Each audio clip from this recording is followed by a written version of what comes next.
Israel is expanding its attacks in Lebanon. It's hit municipal buildings in several areas, killing dozens of civilians, including the mayor of one town in the south. And predominantly Christian villages are also being targeted. Is Israel trying to create civil strife in Lebanon? This is Inside Story.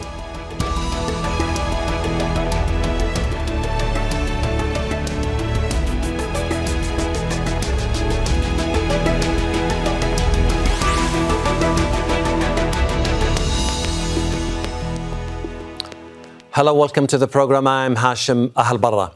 Israeli strikes on Lebanon have killed more than 2,400 people since October the 7th, most of them in the past month. They've mostly targeted Hezbollah's leadership and fighters, but in recent days, some government buildings have come under attack. Christian towns further north, where fighters had reportedly taken shelter, have also been hit. Analysts say these attacks are intended to disrupt Lebanon's fragile power-sharing system, which is drawn along religious lines. Is Israel trying to isolate Shia Hezbollah supporters by inflaming sectarian tension? Could it cause the same kind of communal unrest that led to civil war between 1975 and 1990? We'll discuss this and other issues in a bit, but first, this report by Hamza Mohammed. Daybreak in Beirut's suburbs brings more Israeli airstrikes. Residential areas the target of most Israeli attacks. Their plan is to destroy and destroy. We tell them face us in the south, face to face, with weapons, and they want to hit civilians. Time will tell between us. Israel says it's targeting Hezbollah members, but has expanded its attacks to civilian areas across Lebanon. This is Nabatir in southern Lebanon. Thousands displaced, homes and businesses left in ruins. On Wednesday, Israel targeted a government building, killing at least 16 people, including the mayor of the town. These are the missiles the Israelis claim we were firing. Ketchup cans, bags of rice, pasta, baby diapers, and medicine. This enemy is a criminal. It's also targeted towns and villages in the north. Israeli strikes killed 22 people in the predominantly Christian town of A2 on Tuesday. As the civilian death toll rises, the US has called on Israel to scale back its attacks. The numbers of civilian casualties have been far too high. We'd like to see Israel scale back on some of the strikes that it's taking, especially in and around Beirut. And we'd like to see things transition to some sort of negotiation that would allow civilians on both sides of the border to return to their homes. But despite Israeli forces having killed several senior members of Hezbollah, Prime Minister Benjamin Netanyahu has dismissed the possibility of a ceasefire. Hamza Mohammed, Al Jazeera, for Inside Story.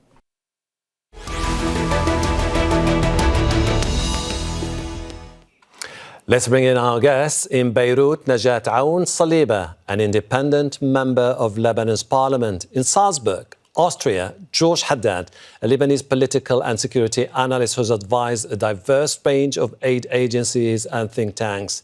And in Belfast, Mikhael, a non-resident fellow at the Tahir Institute for Middle East Policy, who's advised several UN agencies and governments. Welcome to the program. Najat, where do you see events moving in Lebanon? Are we talking still within the framework of a limited Israeli military operation, or do you see it more of a prolonged conflict in the region? Good afternoon to you and to the listeners and to your visitors. The situation in Lebanon is not definitely de-escalating. In the contrary, it's escalating, and we can see that the strikes yesterday on southern Beirut and also in other parts of the country has been really intense. and have caused massive destruction. And so we continue to see massacres, killing of people, and also massive destructive invasion of the Israeli into Lebanon. Definitely the situation is on the escalation mode, and more destructions and killing are still happening as we speak. George, is it over ambitious to say that a ceasefire could still happen anytime soon? No, I don't think so. I completely agree with Ms. Saliba. We're completely in the middle of an escalation at the moment. There's no talk of a ceasefire. Maybe some countries are trying their best to slow things down. We've seen different tentatives to slow down the bombing of Beirut, but to no end.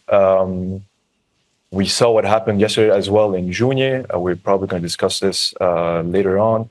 But if I can say that nowhere is safe is a true statement. You could be having lunch, and while you're crossing the door of the restaurant, a car can blow up because of a drone strike. So yeah, I don't think we're going to see any ceasefire anytime soon. Drew, from a few months ago and today, have we moved beyond the point where a ceasefire may no longer depend on whether Hezbollah agrees or not, but most importantly, on whether Israel decides it's about time to finish its operation in Lebanon? There's two parts to this question, one of which is how far Israel is intending on going. And I think that it's quite clear from the international response recently to the invasion and ongoing assault of Lebanon. The international community has no idea quite how far Netanyahu is willing to go. And that's quite a scary proposition, which speaks to the first part of your question, which is absolutely, I think that if Hezbollah were to offer a ceasefire right now, and even to decouple its assault on northern Israel from Israel's attack on Gaza, you would see probably a rejection of that call from the Netanyahu government. Quite frankly, it's fair to say that they have moved beyond all realms of modern combat in Lebanon. This, as you stated at the top of the program, this small military incursion has left everywhere unsafe. And this is quite unexpected and quite a significant expansion of the conflict that we might have reasonably expected. Najat, if you compare the past with today, so it all started with targets and airstrikes in Al-Dahiyah, the suburb, and also southern parts of Lebanon. But then it further expanded with the latest one, the strike that targeted a Karuna highway near Junior, predominantly Christian area. Do you see it as an isolated incident or part of a new political message by Israel? We have to admit that Israel has not left any place safe in Lebanon. And I don't think it's a message to a part of Lebanon. It's a message to all Lebanese that you cannot trust Israel at all. They will destroy all Lebanon. And this is what they have done. Recently, we all saw on social media how they destroyed a whole village with all the heritage sites that exist in this village in one push of a button. I mean, there is an intention, a deliberate intention of destruction of villages after villages, and also making all the places that we live in Lebanon unsafe. And this is what happened from the extreme north to the extreme south. And people continue to flee some of the villages in the south. It's not like they stopped. And that's why we cannot assume that Israel is actually siding with anybody in Lebanon. In the contrary, it is continuing with its mass destruction and mass killing, and with no end in sight. And we need to repeat that all this violence, whether it's in Gaza or Lebanon, with those massive killing, has not done any justice neither to Israel nor to Lebanon. And this violence that has started 76 years years ago continue in the same token, maybe with more munitions that are more destructive at this time. But all of these violence and mass killing did not lead into peace. And that's why we call on Israel and the US and all the other parties to think about diplomatic solutions, because otherwise we don't think we will get out of this mess that has been lingering and going on for years now, for over a year. George, the relentless bombardment, how is it seen in Lebanon? Do the people think that this is, first of all, a message to the support base of Hezbollah, that you have to act or you have to pay the price for being supporters of Hezbollah, but then further expanding to the Christians who have been allies with Hezbollah, and now, broadly speaking, to all the Lebanese people by telling them, you act or you have to pay the price? Completely agree. I mean, I think it is a message to everyone. First, it starts with, of course, a message to all the Shia community by saying that you need to abandon your leaders, your whether it's with even Amal, that's not far from there anymore. Nabatea is in the hands of Amal. So I think they're pushing their constituency against their leaders first. Then, of course, for the rest of the Lebanese, whether it's Sunnis, Christians, or Druze, they want to spread terror. That any building hosting a displays from the south to Mikhael is a potential target. They are, creating a sort of paranoia within the Lebanese population. People will not trust one another if they think that anyone can be a target. And I think this is where the game is. I mean, first it is to try to create mistrust within the Shia community, then mistrust between the different Lebanese communities as a whole in general. For now, it didn't work. I'm not saying, a lot of reaction to that. I see a lot of solidarity. And we saw since the start of the war, a lot of people hosting a lot of displaced, trying to gather donations, gather mattresses, gather food, gather clothes, and distributing them all around the country. I have a lot of my friends doing so as well. But of course, there's always a tiny minority who will feel this anger against first the established the Lebanese state, who is incapable of supporting the displaced and who has been almost absent, and of course also against Hezbollah. But yeah, it is a message against everyone. But for now, I don't think people are reacting to it positively as Israel is maybe hoping for. Drew, emboldened by the major gains they made over the past few months, I'm talking about Israel, like killing the top leadership of Hezbollah and also Hamas, do you think that the Israelis are moving towards now more of re-engineering a new political landscape in the region, in Lebanon in particular, or they're still bogged down into one mindset, which is basically finishing off the job militarily?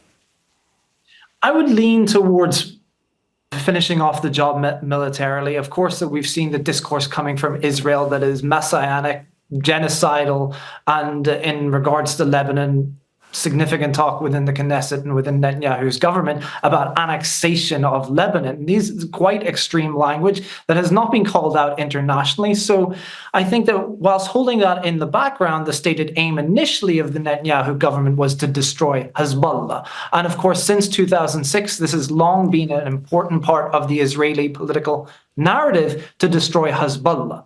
Now, of course, that we have seen that since the killing of Nasrallah, there could have been a very easily engineered off-ramp for Israel to stop its bombing and stopping its incursion into Lebanon. But they have doubled down. So it kind of leads to the situation that you feel that they maybe have wider goals in mind. And considering the lack of safety that they have brought upon Lebanon, and the lack of safety across all communities, there is a great fear amongst the Lebanese who do show great solidarity amongst each other right now to try and break that solidarity, understanding that the Lebanese have history of unfortunate history of interconventional violence. Maybe Israel is currently trying to undermine that solidarity. Quite frankly, the state of Israel has zero interest in a democratic Lebanon or a Lebanese process that is increasingly democratic, one that we've seen since 2019. So it's potential that if they are trying to remake it, they're trying to remake it in a much, much worse image. Because the Netanyahu Netanyahu government, unfortunately for all of us, only has violence to offer and has only gained support on the ground from a deeply unpopular position through the invasion of Lebanon and the assault on the perceived enemies in the region. Lebanon's government system reflects the demographic balance of the country. The 128-seat parliament is divided between Muslims and Christians. The decades-old arrangement requires that the president be a Maronite Christian. It also dictates that the Lebanese prime minister must be a Sunni Muslim and the Speaker of Parliament must be a Shia Muslim, as agreed in the wake of Lebanon's civil war in the 1980s. Najat, as a member of Parliament, you were vocal on the need to put an end to the political deadlock in Lebanon. And there were many voices saying that the Ta'if Agreement of 1989 was no longer relevant for a country like Lebanon. Do you see the potential for genuine political reform now in Lebanon? Or do you think this is not the time to talk about reform when war continues to rage? Thank you for this question. And the contrary, the Ta'if Agreement is much more relevant now than it was years before. I mean, it should have been implemented after the civil war in 1990, and the establishment that have favored corruption and no reform over building a state has put or pushed Ta'if Agreement on the side. In the contrary, we want the Ta'if Agreement to be implemented today before tomorrow. And this is basically the constitution that will allow us to elect a president as soon as possible and also form a cabinet that is not a caretaker cabinet. In the contrary, we want an active cabinet that will be able to back up the president and both together work tirelessly on really building or rebuilding a state. This is very, very important to really hold on the Ta'if Agreement and push into its implementation. And what is important in the Ta'if Agreement is that we don't want to talk anymore about Muslim and Christian. We are all one nation, one people. And I think the displaced people have, or this recent atrocity by Israel and the displacement of the people have shown that the new generation and a lot of older generations have no interest whatsoever and no willing to go back to this sectarianism. In the contrary, we want to live all together in one nation behind a strong state, and we want the Lebanese army forces to be the only army forces that will protect Lebanon. Those are very important statements and positions that we're taking in order for us to really call on the international community to support us to build a state and put Israel in its place in stopping invasion of Lebanon. Let's not call it incursion at all. It's an invasion that is really violating all international norms and values, and it's really stepping on our soil in a matter that is not acceptable and should not be accepted by anyone on the globe. George, now, Lebanon is a reflection of what happens in the Arab world, and what happens in Lebanon has a knock-on effect on the entire Arab world. Now, there's this talk about electing a new president, but to elect a president, you have to have the Christians on board. They are divided. Aoun and his faction is with Hezbollah. Ja'ja has been vocally anti-Hezbollah. You have to bring a Sunni voice. And on this, the only voice that you can bring is someone like Saad al-Hariri, who has the potential to reunite the Sunnis more than any other politician in Lebanon. Is it easy to bring together all the rival factions to agree on a reform of the political establishment? I don't think it is easy. Of course it isn't. It is a bit more complex than having Aoun with Hezbollah and Ja'ja completely against. We need to be a bit realistic. All these parties are members of parliament. They have coalitions. The Lebanese forces have been also working with the Amal movement, which is presided by Ahelbarra. So during, you have votes in the parliament, and certain political parties will vote together and on another issue will side completely against one another, and they will use the ideology to seduce the masses whenever it suits them. at the moment, the problem is that I don't think the political deadlock came from the Christian parties at the moment. It was mainly from the tandem of Amal and Hezbollah, which were blocking the whole process. I think most parties were ready to elect someone, but like a candidate like Samir Frangi was imposed on everyone, and a lot of people didn't want it. So it's been 2 years of complete political deadlock. Saad al-Hariri, he's been ousted back in 2019. He's been, we can agree, yes, a unifying figure, even though I don't think he achieved much. Is he the guy who will be able to unlock the situation? Maybe, maybe not. But what the past has proved, numerous times, is that even if he comes back in the end, if the parties don't decide to finally reform the country, even having a president or not, nothing will really change on the ground. Mm-hmm.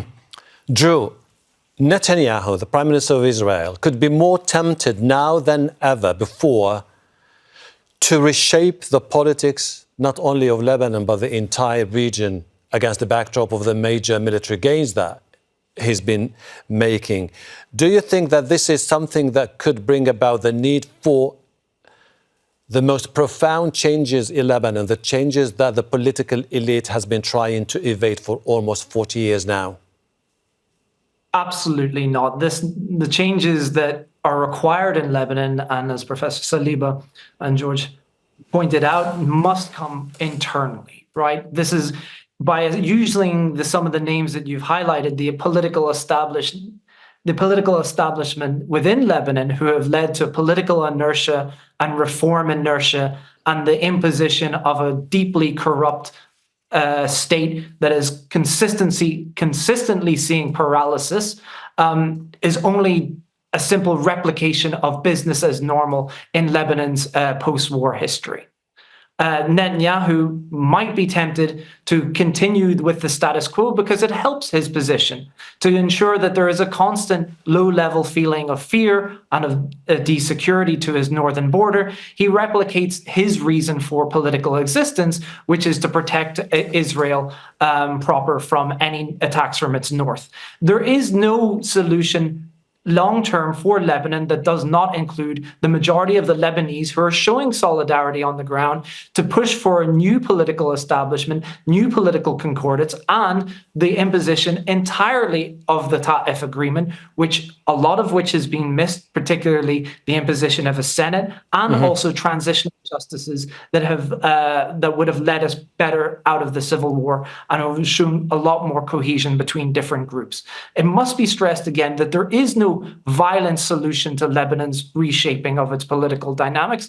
That will only set us back further. It will not destroy Hezbollah, despite whatever gains have been made. Rockets return fire into Israel at the same rate. The IDF loses soldiers in South Lebanon, which is all a repeat of its 1982 invasion and its experience in Lebanon, which led to retreat in 2000. It knows it cannot long-term hold ground in Lebanon without losing soldiers and therefore losing trust of the wider Israeli public. This is why we see Netanyahu's speech calling for the Lebanese to destroy Hezbollah for him, because the likelihood is that he's not able to do it. This is rightly or wrongly, this holds significant sway within the Shia community. Not all Shia are Hezbollah, and there are many Shia that are working against Hezbollah politically and democratically, and successfully, might I add, since 2019 in the 2022 elections, which has all been undercut by this current invasion and assault. Okay.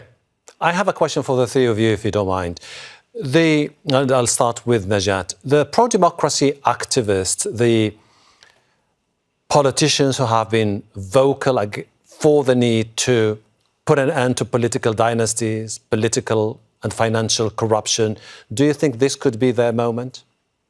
Of course it is. I'm one of the change MPs who were elected after the 2019 revolution, and I think we have done a lot. and we have done along with many independent MP, we have stopped, like George said, the election of Sleiman Frangiyi, who was solely nominated by the Hezbollah and Amal parties, and we continue to push and ask for reforms. And we're also asking for a non-sectarian government who will only rely on a nation that will put the interest of the state and building a strong state first. There are many of these voices that are loud and clear, calling for a democratic election. And that's why we have been asking the Speaker of the House to go to the parliament without any preliminary or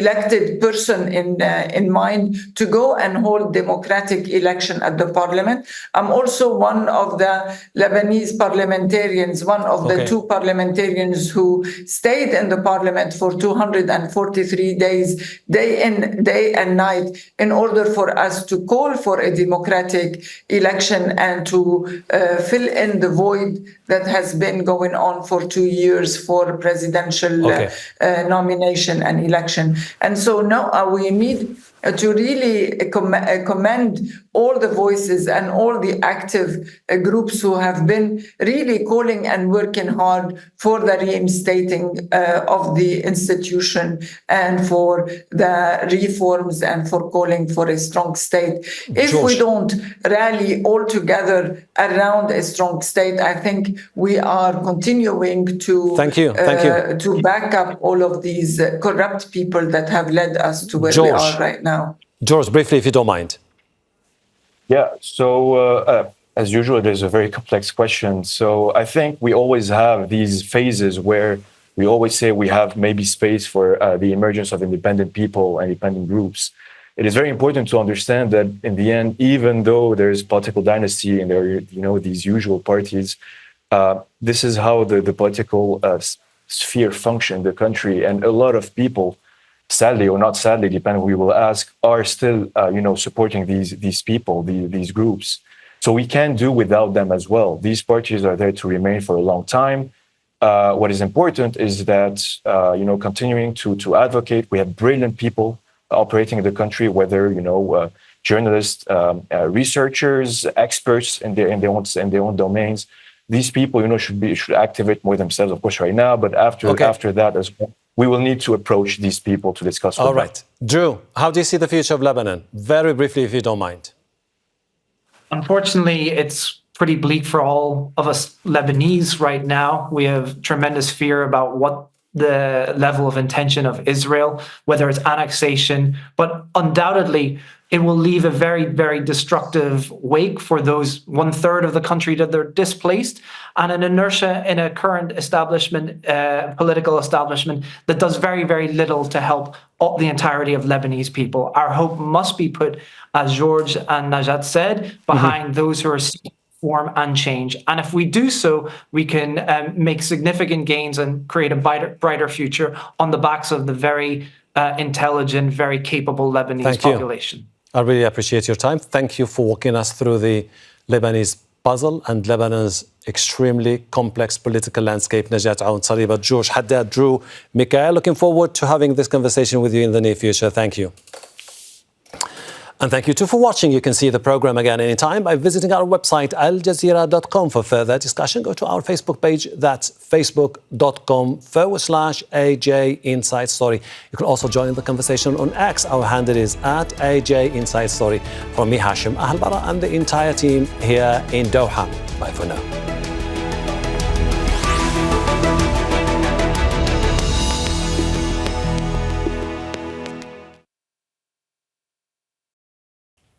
Make sure to subscribe to our channel to get the latest news from Al Jazeera.